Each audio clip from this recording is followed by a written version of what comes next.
तो वहीं अलग अलग रिएक्शन भी आ रहे हैं। हमारे वरिष्ठ सहयोगी प्रभाकर भी हमारे साथ जुड़े हुए हैं। प्रभाकर, जैसा कि आप बता रहे थे कि आज क्या कुछ हुआ सुप्रीम कोर्ट में, अपनी बात को बताएं, क्योंकि बड़ी बात ये हो जाती है क्योंकि वक्फ कानून की अगर बात की जाए तो देखिए ये बिल पारित हुआ है और ये तो कह सकते हैं कि ये एक, अगर इस केस की बात करें तो रेयर ऑफ द रेयरेस्ट ही केस समझे, जिसको सुप्रीम कोर्ट आप देख रहे हैं इतनी नजदीकी से टिप्पणी भी कर रही है।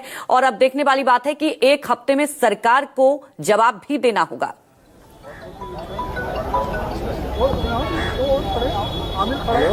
देखिए, सरकार कोर्ट को कन्विंस करने की कोशिश कर रही है, इसलिए कि कोर्ट की आपत्तियां हैं। हालांकि कोर्ट ने आज भी सुनवाई के दौरान जस्टिस संजीव खन्ना ने एक बात कही कि कल भी ये मांग की गई थी कि इस कानून पर रोक लगा दी जाए। हमने ऐसा नहीं किया क्योंकि इस कानून में कुछ कमियां हमें दिखी हैं, लेकिन बहुत अच्छाइयां भी हैं। तो कोर्ट ने इस बात को सुनवाई के दौरान टिप्पणी में सीजेआई ने कहा कि इस कानून में कुछ कमियां हमें दिख रही हैं, लेकिन अच्छाई भी है, अच्छाइयां भी हैं। तो जो कमियां थीं, जो कमियां दिख रही हैं, कल कोर्ट ने संकेत कर दिया था। कमियां क्या? तो कमियां इस बात को लेकर कोर्ट ने कल कहा था और आज जिस पर सरकार भी तैयार हो गई उस पर फौरी तौर पर रोक लगाने के लिए कि जो वक्फ बाय यूजर की व्यवस्था हटाने की जो बात थी, जो व्यवस्था कानून में की गई है, वो व्यवस्था फिलहाल बनी रहेगी अगले आदेश तक, यानी सुनवाई होने तक। और मैं समझ रहा हूं कि ये भले कोर्ट ने कहा कि अगली सुनवाई तक, मैं समझ रहा हूं कि ये जो मामला एक बार सुप्रीम कोर्ट ने ये मामले पर सरकार ने खुद से कह दिया, कोर्ट के सामने अंडरटेकिंग दे दी, तो ये आदेश के तौर पे हो गया। तो ये जब तक ये सुप्रीम कोर्ट में पूरे इस मसले का निस्तारण नहीं हो जाता, सुनवाई नहीं हो जाती, जिसमें साल लग सकते हैं, तब तक ये कम से कम ये दो जो प्रावधान है, वक्फ बाय यूजर वाला प्रावधान और दूसरा जो वक्फ बोर्ड और वक्फ सेंट्रल काउंसिल की नियुक्तियों वाला जो प्रावधान है, उसमें कोई उसको लेकर के कोई छेड़छाड़ नहीं होगी, ऐसा कोर्ट में सरकार ने खुद कह दिया और सुप्रीम कोर्ट ने उसे अंडरटेकिंग के तौर पर ले लिया। दूसरी एक महत्वपूर्ण बात कि सुप्रीम कोर्ट में सरकार ने खुद सीजेआई ने भी कहा था, मुख्य न्यायाधीश ने कहा था कि संसद से पारित कानून पर बिना विस्तृत सुनवाई के अदालतें अमूमन रोक नहीं लगाती, अदालतों को रोक नहीं लगाना चाहिए, लेकिन इस कानून के कुछ प्रावधान ऐसे हैं जिस पर हमें रोक लगाना होगा क्योंकि उसके प्रभाव जो होंगे वो बहुत अच्छे नहीं होंगे। और ये मसलन ये दो जो उपबंध हैं या जो दो प्रावधान हैं, उसको लेकर कोर्ट ने बात कही।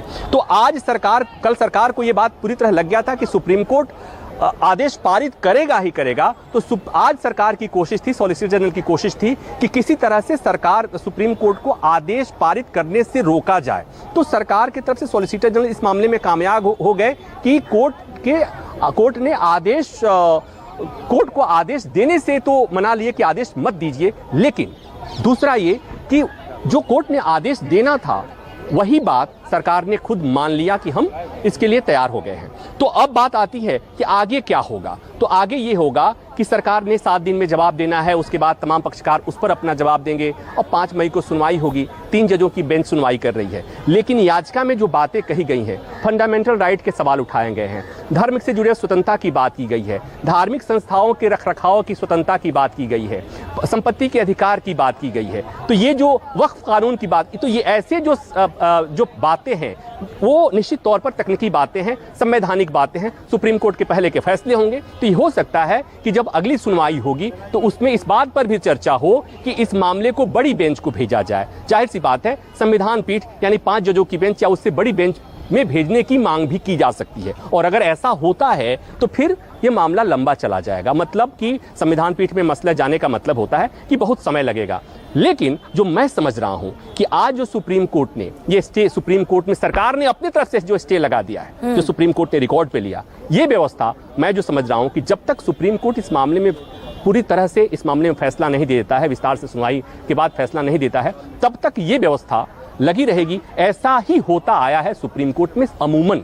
तो ये जो दो व्यवस्था है, जो सबसे विवादास्पद व्यवस्था जिसे सुप्रीम कोर्ट ने माना, वक्फ बाय यूजर की व्यवस्था, और दूसरा वक्फ काउंसिल और वक्फ बोर्ड में जो गैर मुस्लिमों के नियुक्ति का मसला था, तो ये से अब इस 7 दिन में सरकार जवाब ढूंढने की कोशिश करेगी, कन्विंस करने की कोशिश करेगी, और कोर्ट कन्विंस होता है, कितना होता है, सुनवाई होगी, उसके बाद सुनवाई होगी, विस्तार से सुनवाई होगी, तो उसका जो भी असर होगा। लेकिन अभी निश्चित तौर पर, या जैसे सुप्रीम कोर्ट से खबर आई है उसके बाद से निश्चित तौर पर सियासत तेज हो गई होगी, सियासत तेज हो जाएगी। ऑपोजिशन इस बात को कहेगा कि सरकार एक कानून लेकर आई थी और जिस पर सुप्रीम कोर्ट के सवाल सवालों के जवाब सरकार के पास नहीं थे और इसलिए सरकार को बैकफुट पर जाना पड़ा, इसलिए सरकार को उन प्रावधानों पर खुद से स्टे लगाना पड़ा। तो ये तमाम चीज़ें, तो मुझे लगता है कि आने वाले समय में वक्फ संशोधन कानून को लेकर सियासत खूब होगी, क्योंकि एक ऐसा मसला है जो सियासी, कानूनी भी है, सियासी भी है, धार्मिक भी है और अपने देश में धार्मिक मसलों पर वोट की फसल खूब लहलहाती है। और आपने देखा